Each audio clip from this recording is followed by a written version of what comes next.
नमस्कार। Image maker की ओर से सभी फोटोग्राफी प्रेमियों का हम हार्दिक स्वागत करते हैं। इस बात की हमें बेहद खुशी है कि हमारी इस cassette you and your camera के माध्यम से हमें आप तक पहुंचने का और आपकी सेवा करने का मौका प्राप्त हो रहा है। तो आइए फोटोग्राफी के बारे में कुछ जानकारी हासिल करें। इसके पहले हम जानकारी हासिल करें प्रतिबिंब और कैमरा के इन्वेंशन के बारे में। ये सब चीज़ें कोई भी एक व्यक्ति की देन नहीं है, बल्कि अलग अलग समय पर नए नए संशोधकों ने कुछ न कुछ इस जगत को दिया है। सन 1544 में ग्रेमा फ्राइसस ने यह जाना कि किसी एक अंधेरे कमरे की दीवार में अगर छोटा सा छेद हो तो बाहर की चीजें उस दीवार पर उल्टी दिखाई देती है। इस तरह हमें प्रतिबिंब की जानकारी मिली, किंतु यह प्रतिबिंब प्रकाशित नहीं था। उसे प्रकाशित करने के लिए अगर हम दीवार का छेद थोड़ा बड़ा करें तो प्रतिबिंब की शार्पनेस कम हो जाती थी। और ये सब विचारों के बाद हमारे सामने आया पिन होल कैमरा। आप सभी फोटोग्राफी प्रेमियों को ये जानकारी तो होनी चाहिए ना कि 15वीं सदी में लियोनार्डो दा विंची ने कैमरा की कल्पना की थी और यहाँ से फोटोग्राफी का जन्म हुआ।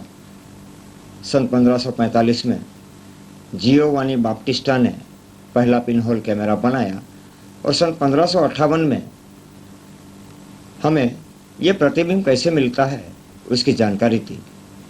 17वीं सदी तक पिन होल कैमरा का उपयोग एक जादुई कला के रूप में होता था। बड़े बड़े जादूगर, भविष्यवेता एवं तांत्रिक इसका उपयोग किया करते थे। सन 1646 तक पिन होल कैमरा एक बड़े कमरे के रूप में था, किंतु जेस्यूट अथानास्थस ने एक बड़ा किंतु पोर्टेबल कैमरा बनाया। सन 1668 तक लेंस की भी खोज हो चुकी थी। जॉन जान ने पहली बार लेंस का उपयोग करके एक छोटे बॉक्स में इमेज बनाई। ये इमेज तो बनी, लेकिन ये इमेज को देखने के लिए जरूरी था डार्क रूम। 18वीं सदी तक कैमरा काफी प्रचलित हो चुका था और इस समय अंतर्गत इसमें काफी कुछ चेंजेस आए, काफी कुछ बदलाव आए। और ये सब में सबसे बड़ा चेंज था कैमरे के लेंस में।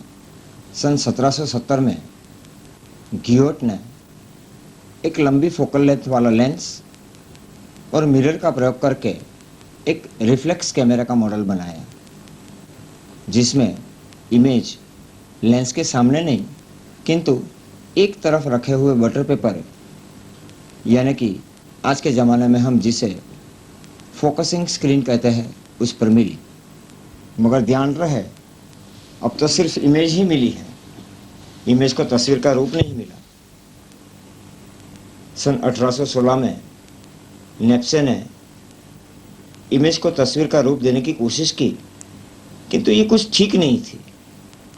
इस समय दौरान गोड्डारेड ने फिल्म में ब्रोमीन का प्रयोग करके काफ़ी अच्छी तस्वीर बनाई और इसके बाद तरक्की करती हुई हमारी आधुनिक फोटोग्राफी कहाँ से कहाँ तक पहुँची, ये तो आप सब जानते ही है। तो आइए अब चले एडवांस फोटोग्राफी की ओर। ये फोटोग्राफी भी तस्वीर बनाने की कला है। जैसे एक उत्तम चित्रकार सुंदर चित्र बनाने के लिए अपने कैनवास या पेपर के साथ रंग और ब्रश का इस्तेमाल करता है, इसी तरह एक उत्तम फोटोग्राफर अपने कैमरे के साथ अपनी कला और विज्ञान का समन्वय करता है। उत्तम फोटोग्राफी में कला और विज्ञान का समन्वय कैसे होता है, इसकी जानकारी हम प्राप्त करें इमेज मेकर की जाने मानी हस्तियों के साथ।